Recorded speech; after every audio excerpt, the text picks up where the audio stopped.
This video brought to you in part by these fantastic sponsors. Hey guys, what is up and welcome to the channel. I am the Shotgun Shogun and, well, there is a ton of news to talk about today.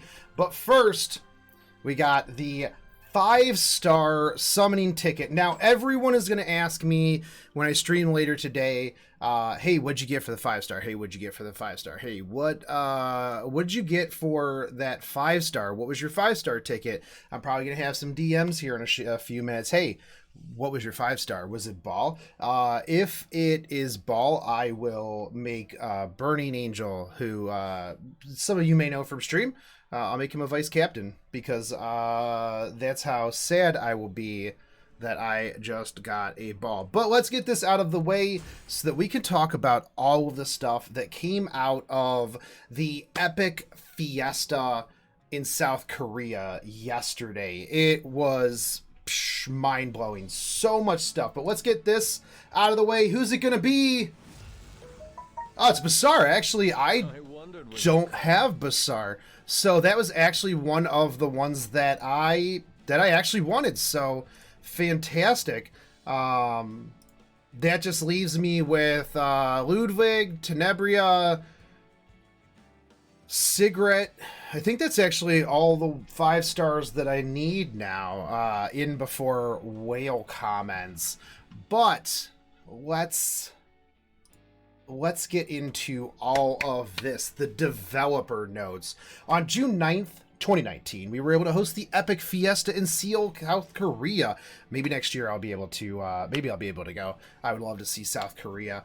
This is the first Epic 7 festival that has been held. We would like to sincerely thank all of our heirs who came out this weekend and showed their support for Epic 7. We, the developers, were delighted and excited to have the chance to meet our heirs in person. We're grateful for the invaluable opinions and suggestions that our heirs gave us during this event, and we will do our best to reach even more players in Epic 7 and have an even bigger, better festival next year. Also, super creative. Maybe come to Anime Expo. Maybe come to Anime NYC. Don't just stay in Korea, hit your North American player base. It's real huge. You have a lot of potential over here, a lot of people that are going to be spending tons of money.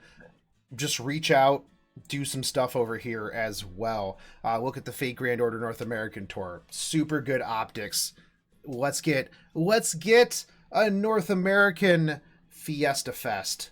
All right, but anyways, during this time, our development team gave a presentation about the June update, which will be, I believe, the 13th, they were saying. I think that it comes out this Wednesday. I could be wrong, but we'll find out.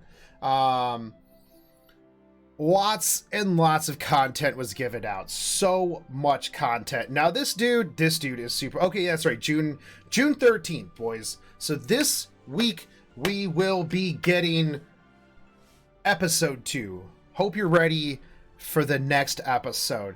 Destina's side story is going to be done.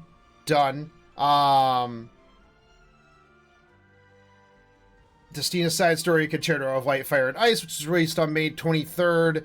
And the current side story, The Chosen Shaman, are both prologues feature to this one. Okay, that's cool. Following their own motivations, Destina and Ras, who could sense danger coming to Orbis, and the shaman Lulika, who lost her homeland to Straz, set out to Sidonia, a large continent to the south. Fantastic. That means more Hearts of Obis. That means more stuff in the Sanctuary. Bam. New continent.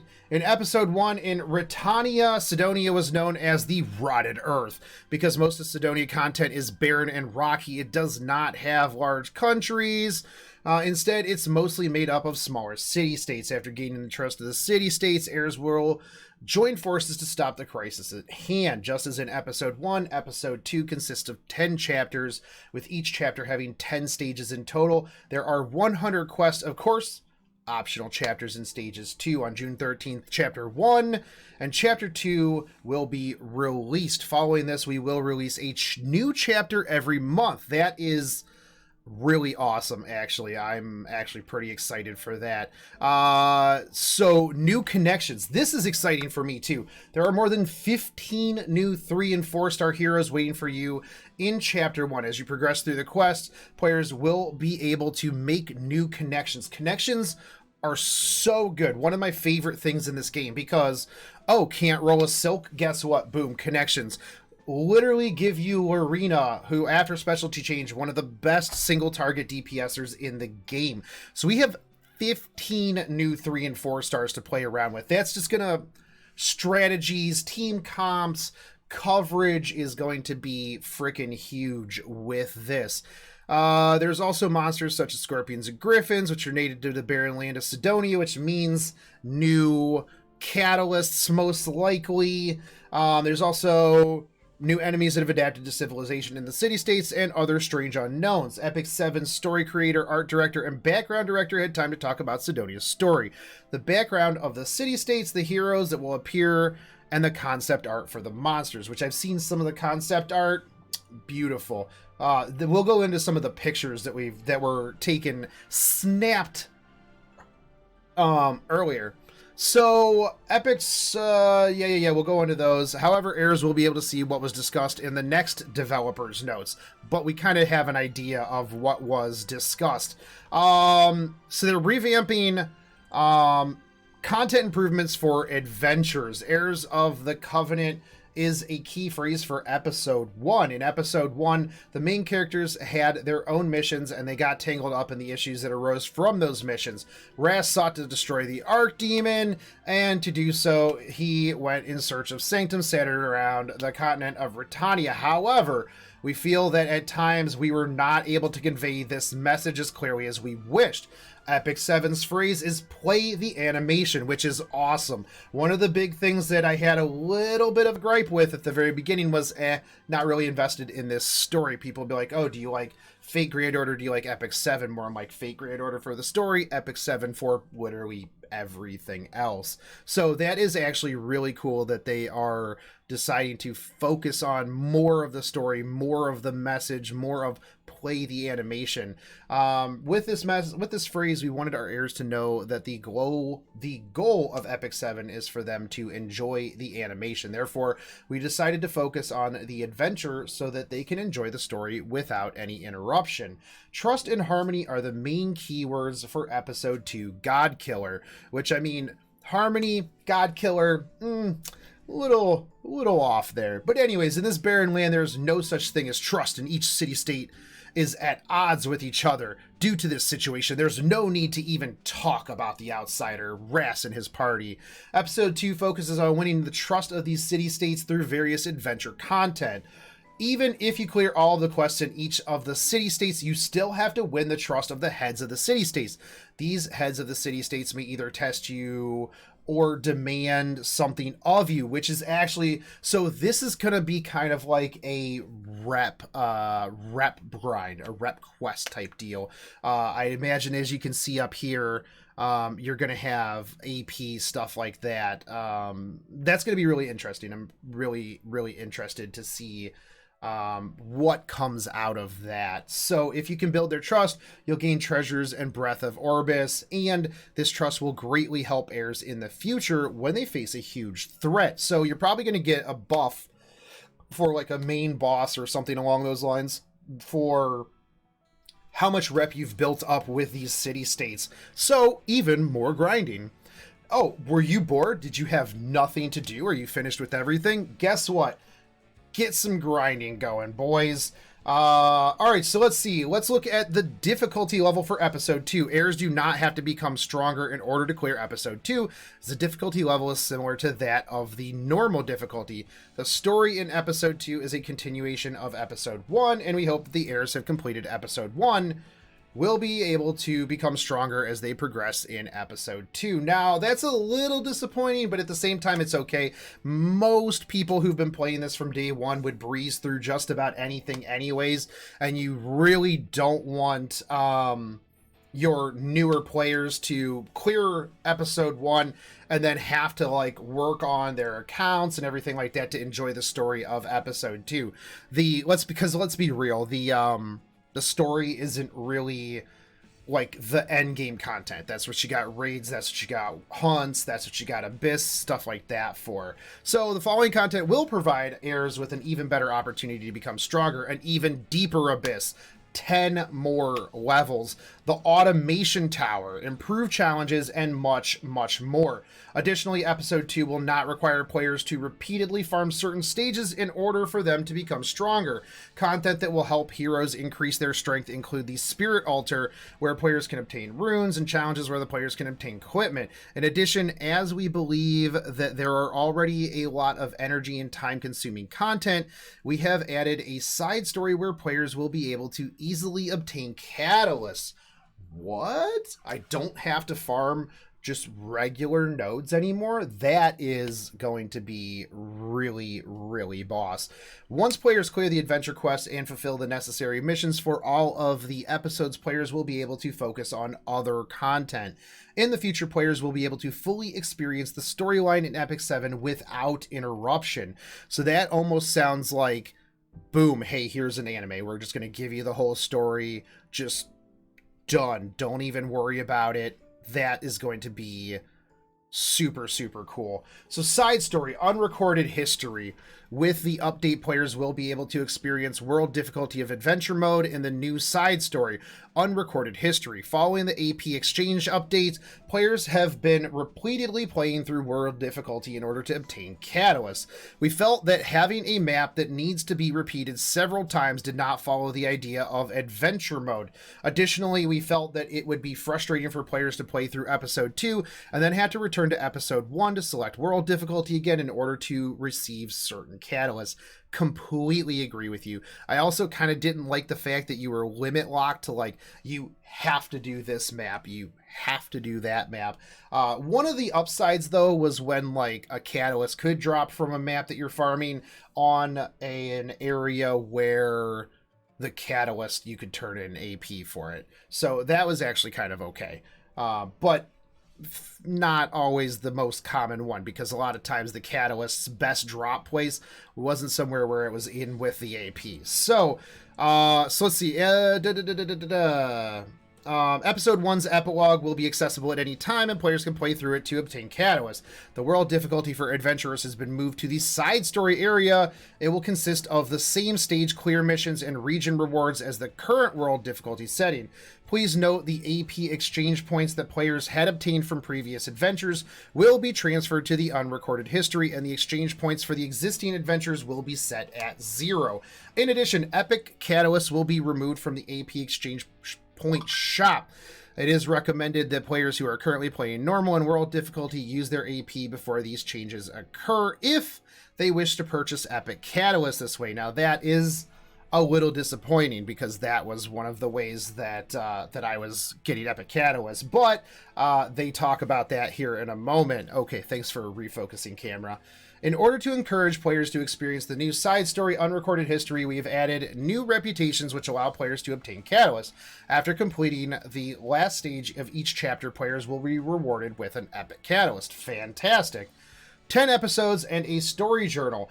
We are concerned that it may be difficult for our heirs to adapt to these sudden changes that have been made to adventure content, specifically the transfer of world difficulty. However, it was necessary to do this in order to prepare for the many episodes that are to come. Now, it will shake a little, but it'll shake things up a little bit, but I actually like that. Are we going to see a little bit of loss of retention? Maybe, but I think that with them streamlining things and making things a lot better, you'll see a much bigger growth in the future as well. So Epic 7's main story consists of 10 episodes in each total.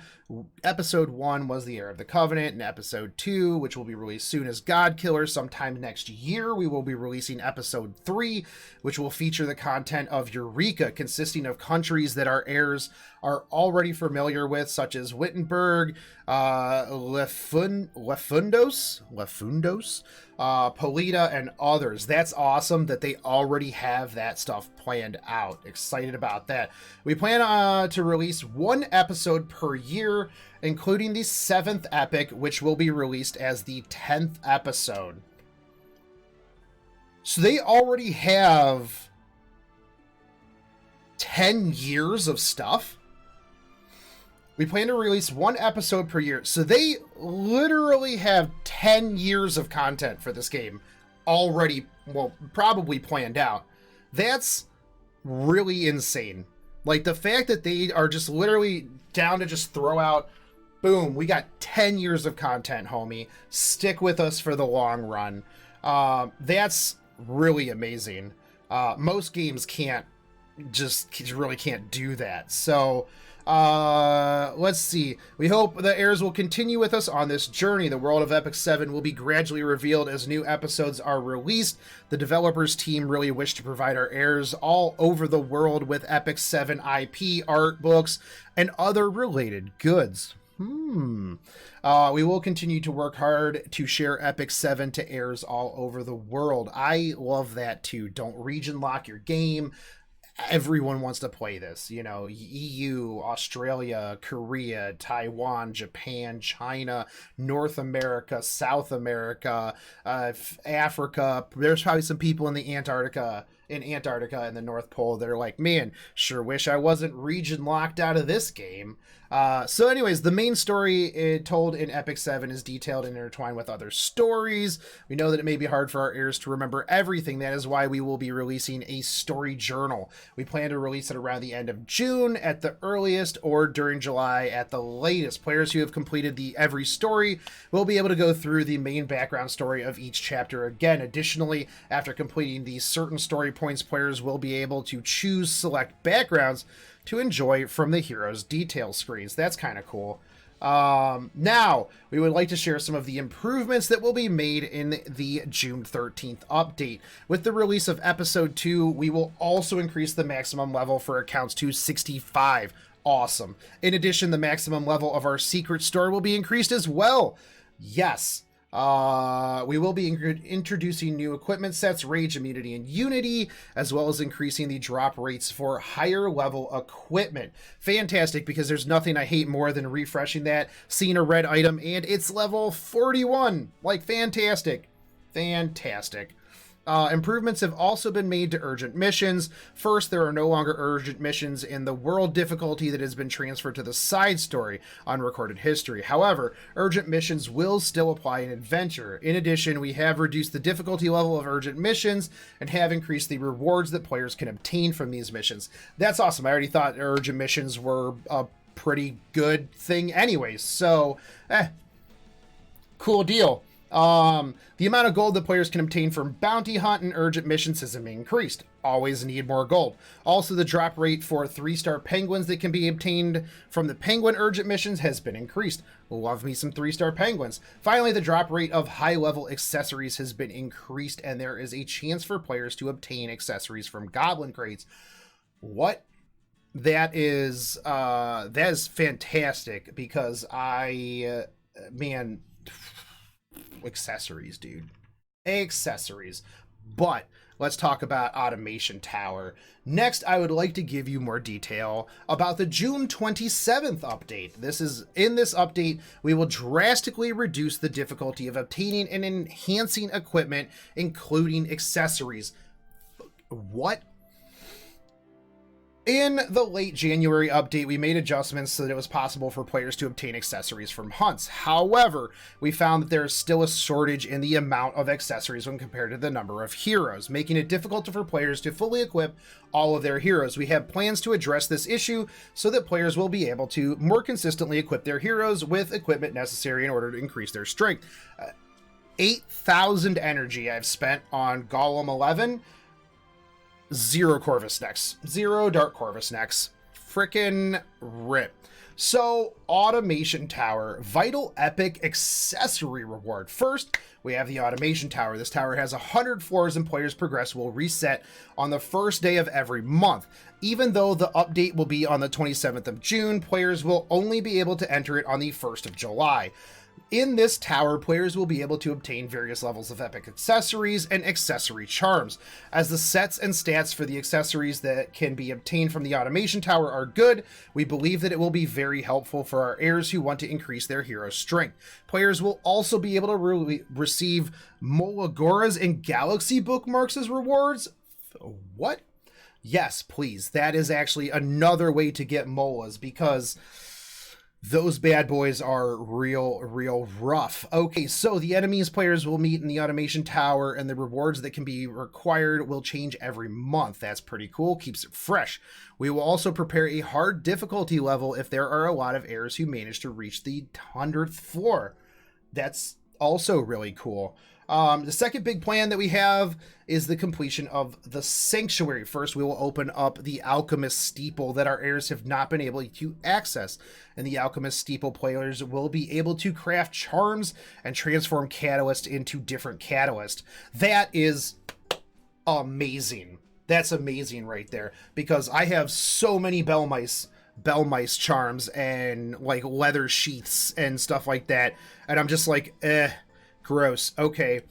In the alchemist steeple, players will be able to craft charms, transform catalysts into different catalysts. Players will also be able to transform low-level materials obtained from hunt into high-level materials. I'm sitting on so many talons, just so many low-level mats. After selecting the item that you wish to craft, players will add the base materials required, and the number of new materials you can make will differ according to the amount of raw materials selected. Players can use the Breath of Orbis to improve the alchemist steeple. As previously stated, players will be able to obtain more Breath of Orbis in episode 2. I'm going to just go out on a limb and say that alchemist steeple should probably be one of your priorities. As you're getting hearts, I would 100% invest in this. I think that this is going to be fantastic. Now, the other big thing, we're going to be able to craft necks and rings. Additionally, players will be able to craft accessories in the steel workshop. Please note that the gold cost and the amount of materials required to craft accessories will be 30% more. 30% more required compared to other equipment. Don't care. Super worth it. 100% worth it. Although it's just going to be a bunch of flat stat right rings and necklaces for me. That's going to be rough. We hope that by having more to do in the sanctuary, players may enjoy nurturing and strengthening their heroes. Of course, we understand that changes to the supply equipment will not be enough to satisfy our players, which is why we will also rebalance heroes with the June 27th update. We know a lot of our heirs have expressed concern regarding the uniformity of the current team compositions. Though, through the rebalancing that will be carried out in June, we, the developer team, are excited to see original and diverse team formations. We plan to carry out rebalancing patches regularly in the future as well. I'm thinking that they're mostly talking about like PvP, because realistically in PvE you can run any number of teams. PvP wise though, there's only a handful of teams that you can actually run. However, don't expect to see a Dizzy nerf. Dizzy was limited. Doubt they're gonna nerf that one. Okay, so we're also preparing many things for the July update. We will have regular season for Guild Wars, finally going into regular season. Also, all bosses will appear in hell difficulty of Raid Labyrinth. That's going to be amazing. I'm excited for that. However, they're going to have to give us more charms. So, like, after you beat, like, one of the bosses, he drops a charm so that you can keep going in and keep doing the next boss, to the next boss, to the next boss. Because right now, 2 would not do, like, at all. Once again, we would like to thank all of the heirs that came to the Epic 7 Fiesta for all of the love and support that they have shown us. The next developer notes, we will give our heirs details about the Epic 7 storyboard and art concepts that were discussed at the Fiesta. Now, let's talk about some other stuff that was brought up at the event. So let me pull up this page.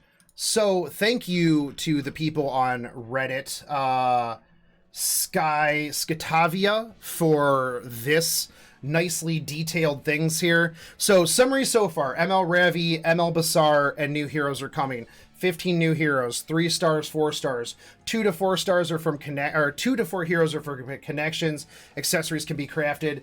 More materials. New episode at least once every year. 10 episodes in total. They'll do 1 episode a year. We got all that. Guild raid bosses are coming. That is super fantastic. coming June 13th. Potential new level up pack speculated. That would be kind of cool. 100 floors of new game. Monster changes monthly. Can get new epic rings and necklace. Molagorgos as well. Fixed reward. Hard difficulty added. Bikini skins confirmed, says Belle and Karen. Luna figure coming out, possibly confirmed. Epic catalyst can be crafted.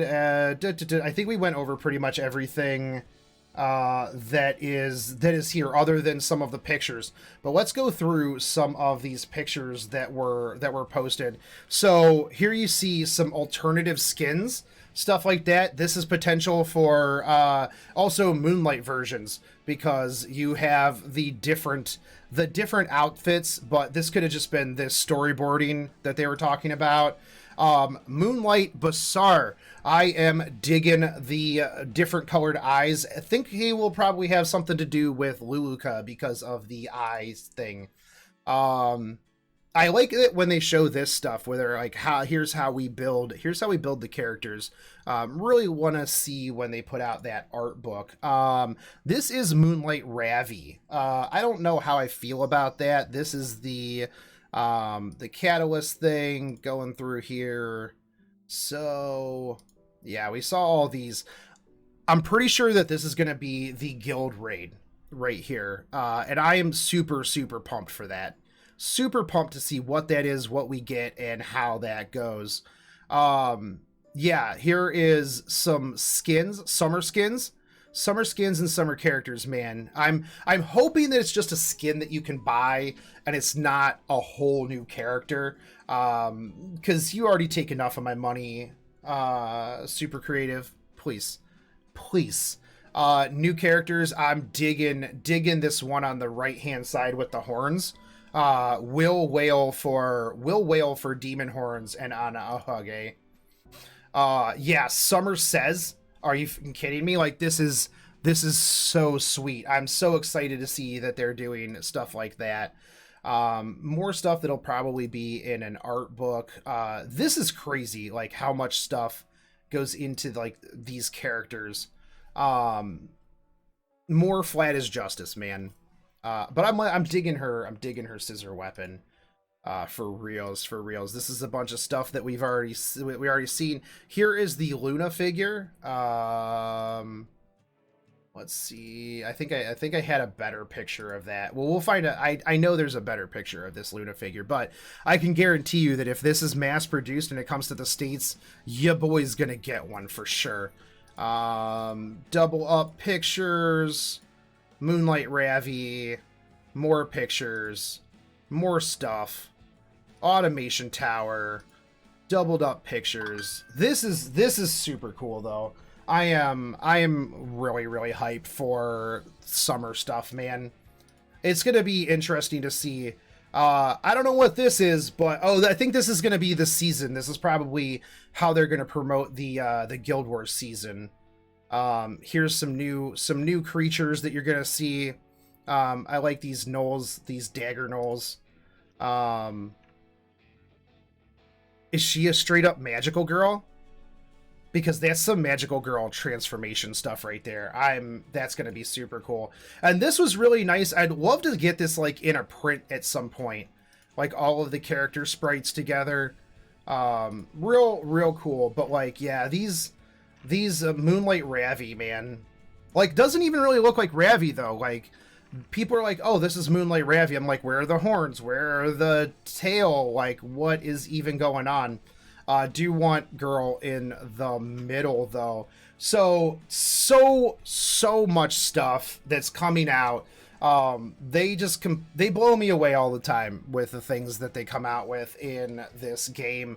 So I'm hype. I've been talking for so long about this, but there was a lot of stuff to go over. Once we get the specific patch notes for this week for the 13th, I'm obviously going to go over those. But again, huge thanks to the Korean community for putting this stuff together. Thank you, Reddit, for putting all of this one in place, and thank you, Smilegate and Super Creative for all of this cool stuff. I will just point out, this isn't even our 1 year anniversary. This is not even like the anniversary event for us. This was just a, hey, this is the next part of the story coming. Have free 5-star, have all kinds of stuff. We're just doing all kinds of things. So I have real hope for the future of this game. But anyways, guys, there you go. There you have it. There is my opinion on all of the stuff and my 5 stars. Sorry, Burning, not a vice captain. But if you like this, if you want to see me do more content for Epic 7, I mean, I'm going to do it anyways, but make sure you hit subscribe, like this video, comment on it, share it out. Go tell Epic 7 that you want to see me in the Epic Content Creator Program. I applied for it, but I haven't heard anything. So, yeah, like, fave, subscribe. Follow me on Instagram, Twitter, MySpace, everything. But I'll catch you guys later. I got some grinding to do. Peace, airs.